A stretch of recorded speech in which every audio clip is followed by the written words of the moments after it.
Assalamualaikum warahmatullahi wabarakatuh.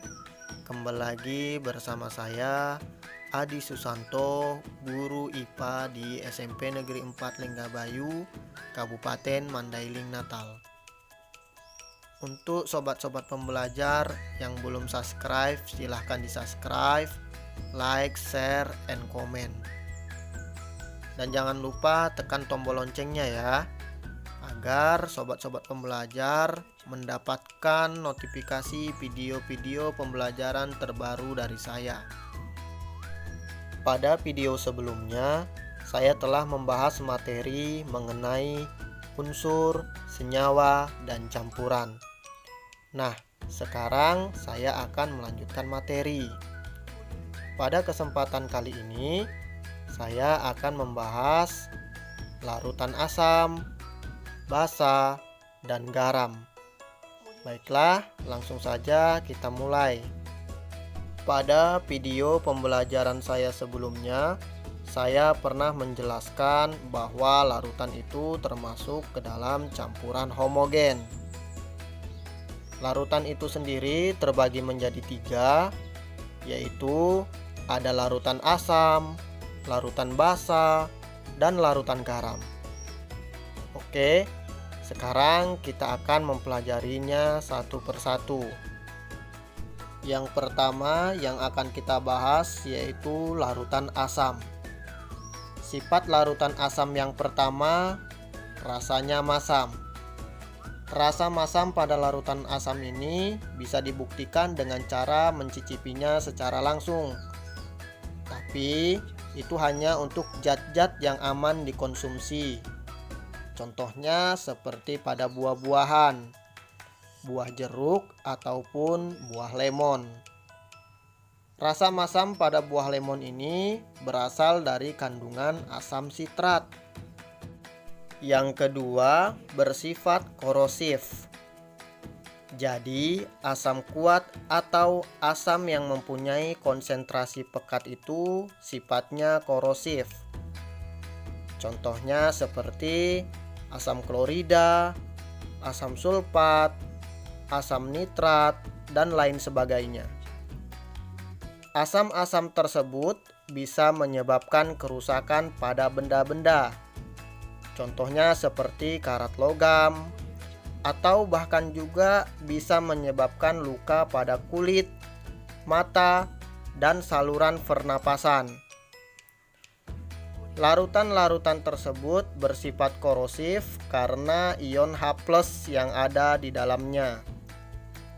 Jadi, semakin tinggi kandungan ion H+, maka akan semakin tinggi pula tingkat korosifnya. Sifat yang ketiga yaitu dapat memerahkan kertas lakmus biru.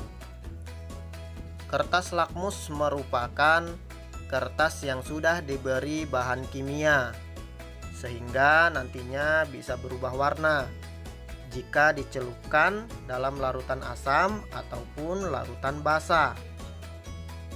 Kertas lakmus ini ada 2 macam. Yang pertama, kertas lakmus merah, dan yang kedua, kertas lakmus biru. Jika dicelupkan dalam larutan yang sifatnya netral, maka warnanya tidak akan berubah.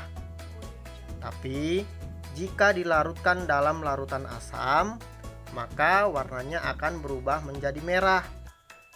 Kertas lakmus biru akan menjadi merah, dan kertas lakmus merah akan tetap menjadi merah. Selanjutnya, sifat yang keempat, bereaksi dengan beberapa logam membentuk garam dan gas hidrogen. Contohnya, ketika logam Ca direaksikan dengan asam nitrat, maka akan membentuk kalsium nitrat dan gas hidrogen. Sifat yang kelima yaitu bereaksi dengan senyawa karbonat menghasilkan gas karbon dioksida. Contohnya, jika ada kalsium karbonat direaksikan dengan asam klorida, maka akan menghasilkan kalsium klorida, air, dan gas karbon dioksida. Sifat yang terakhir yaitu senyawa asam bisa membentuk ion hidrogen atau H+ saat dilarutkan dalam air. Contohnya, jika HCOOH dilarutkan di dalam air, maka akan terbentuk ion HCOO- dan ion H+. Oke, lanjut masuk ke larutan basa. Contoh senyawa basa itu terdapat pada sabun, antasid atau obat mah, dan lain sebagainya. Sifat-sifat dari senyawa basa, yang pertama, rasanya pahit. Contohnya pada sabun. Pernah tidak ketika kalian mandi, sabunnya tidak sengaja terjilat? Apa rasanya? Tentu rasanya pahit. Tapi ingat, kalian tidak boleh dengan sengaja mencicipinya atau bahkan memakannya, karena sabun itu mengandung zat-zat yang berbahaya bagi tubuh. Yang kedua, bersifat alkalis atau licin. Contohnya pada sabun yang tadi. Tentu kalian sudah pernah merasakan jika kalian sentuh, maka sabun itu akan terasa licin.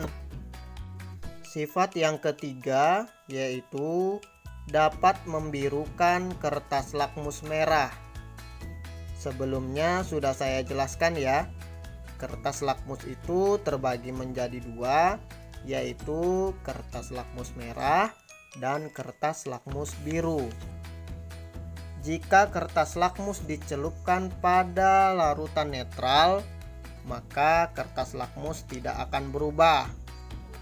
Namun, jika dicelupkan dalam larutan yang sifatnya asam, maka warnanya akan berubah menjadi merah, di mana kertas lakmus biru akan menjadi merah dan kertas lakmus merah akan tetap merah. Jika dicelupkan dalam larutan basah, maka lakmus merah akan menjadi biru dan kertas lakmus biru akan tetap biru. Sifat selanjutnya dapat menghasilkan ion hidroksil atau OH- jika dilarutkan dalam air. Contohnya pada KOH ya. Jika KOH dilarutkan dalam air, maka akan membentuk ion K+ dan ion OH- atau ion hidroksil. Sifat yang terakhir yaitu dapat bereaksi dengan garam. Contohnya, jika ada basa natrium hidroksida atau NaOH direaksikan dengan barium klorida atau BaCl2, ini garamnya ya, akan menghasilkan larutan barium hidroksida atau BaOH 2 kali dan larutan natrium klorida atau NaCl. Materi selanjutnya yaitu garam. Sebenarnya apa sih garam itu? Mungkin sebagian besar dari sobat-sobat sekalian taunya garam itu ya garam dapur. Tapi sebenarnya garam itu tidak hanya garam dapur loh. Masih banyak lagi garam-garam lain. Jadi garam itu sebenarnya merupakan hasil reaksi antara asam dan basa. Contohnya, jika ada HCl, asam klorida direaksikan dengan CaOH 2 kali. Nah, ini basanya ya. Maka akan menghasilkan CaCl2 dan H2O. CaCl2 merupakan garamnya. Kemudian garam bisa juga terbentuk dari hasil reaksi antara ion logam dengan ion sisa asam. Nah, itu contoh reaksinya ya. Garam ini ada yang bersifat asam, ada yang bersifat basa, dan ada juga yang bersifat netral. Nanti lebih detailnya kalian akan mempelajarinya di SMA. Kalau garam yang terbentuk dari asam kuat dan basa lemah, maka sifat garamnya akan asam. Karena apa? Yang kuat yang asam, jadi sifat garamnya mengikuti yang kuat. Kalau terbentuk dari asam lemah dan basa kuat, maka sifat garamnya basa. Namun, jika terbentuk dari asam lemah dan basa lemah, sifat garamnya netral. Cukup sekian penjelasan materi dari saya. Semoga bermanfaat. Saya akhiri. Wassalamualaikum warahmatullahi wabarakatuh.